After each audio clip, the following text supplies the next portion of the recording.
Halo teman-teman, selamat datang kembali di modul 6, K-means clustering. Di video kali ini kita akan membahas studi kasus penggunaan algoritma K-means clustering. Jadi soalnya seperti ini, seorang bisnis analis ingin mengklasifikasikan 22 perusahaan manufaktur berukuran mikro menengah ke dalam kelompok untuk dianalisis. Analis tersebut mengumpulkan data jumlah klien, rate of return, penjualan, dan lama perusahaan berdiri. Analis membagi perusahaan menjadi 3 kelompok awal, yaitu perusahaan mapan, berkembang, dan muda. Jadi cluster 1 mewakili perusahaan mapan, cluster 2 perusahaan berkembang, cluster 3 perusahaan muda. Di sini kita punya data berupa company, client, rate of return, sales, years, dan ada satu tambahan kolom yaitu initial. Jadi initial ini kita pakai untuk menjadikan salah satu company ini sebagai patokan dalam pembentukan cluster. Jadi misalkan teman-teman udah tahu nih, company A itu termasuk perusahaan mapan, company H itu termasuk perusahaan berkembang, dan company Q termasuk perusahaan muda. Jadi teman-teman bisa langsung menjadikan company yang sudah diketahui statusnya ini menjadi initial. Atau teman-teman juga bisa pakai initial ini kalau mau mengelompokkan perusahaan yang serupa dengan perusahaan yang udah teman-teman tentukan. Misalkan kita mau mencari company yang mirip dengan company D, company K, dan company M. Jadi kita bisa bikin company D sebagai initial 1, company K sebagai initial 2, atau company M sebagai initial 3. Kayak gitu. Kita langsung masuk ke perhitungannya. Di sini aku tambahin kolom EXP atau eksperimen. Jadi di kolom ini nanti Minitab akan generate angka 1, 2, atau 3 untuk menentukan di klaster mana company A berada. Kayak gitu. Nah, untuk perhitungannya teman-teman klik start, lalu multivariate, lalu cluster K-means. Untuk variabelnya kita select client, rate of return, sales, dan years. Kita klik select.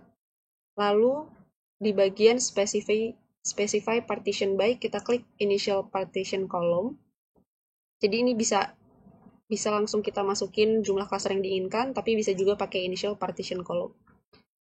Kita klik, lalu kita select C6 initial. Jangan lupa klik standardize variable. Lalu di bagian storage, kita masukkan kolom C7 EXP di bagian cluster membership column. Klik OK, lalu OK. Nah, di sini dia akan muncul company mana saja yang masuk ke cluster 1, 2, dan 3. Lalu interpretasi datanya ada sebagai berikut. Jadi ini di bagian final partition kita bisa lihat berapa perusahaan yang masuk ke cluster 1, lalu ada 8 perusahaan masuk cluster 2, 10 perusahaan masuk ke cluster 3.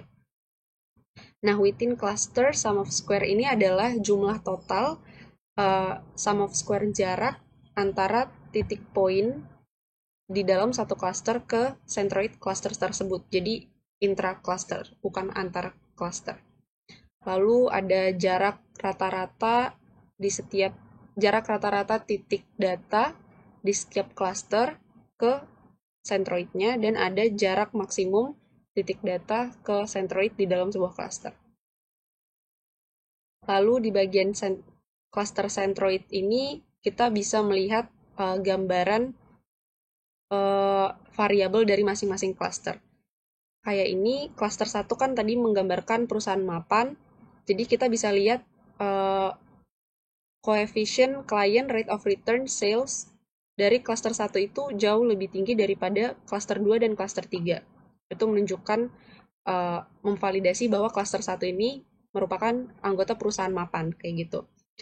Lalu ada juga penjelasan tentang jarak cluster centroids. Jadi antar cluster itu centroidsnya jaraknya seperti ini. Gitu. Lalu kita coba cara kedua.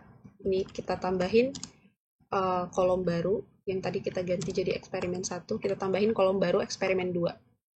Nah, di sini kita akan pakai pilihan yang ini, specify partition by number of cluster. Kan tadi kita udah menentukan K-nya sama dengan 3. Jadi kita tinggal masukin 3, lalu variabelnya tetap. Lalu untuk di storage, kita masukin cluster membership kolomnya itu C8, jadi eksperimen 2. Klik OK, lalu klik OK.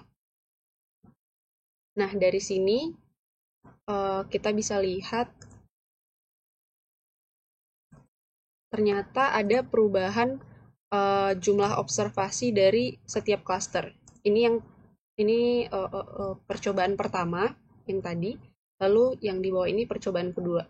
Ternyata jumlah observasinya berbeda. Di percobaan pertama itu kita dapatkan cluster 1 beranggotakan 4 perusahaan, cluster 2 beranggotakan 8 perusahaan, sementara di percobaan kedua, cluster 1 itu ada 5 perusahaan dan cluster 2 ada 7 perusahaan. Di sini bisa kita pastikan lagi, bisa kita cari. Ternyata di company F ini di percobaan pertama dia masuk ke cluster 2 yaitu perusahaan berkembang, tapi di percobaan kedua dia masuk ke cluster 1 yaitu perusahaan mapan.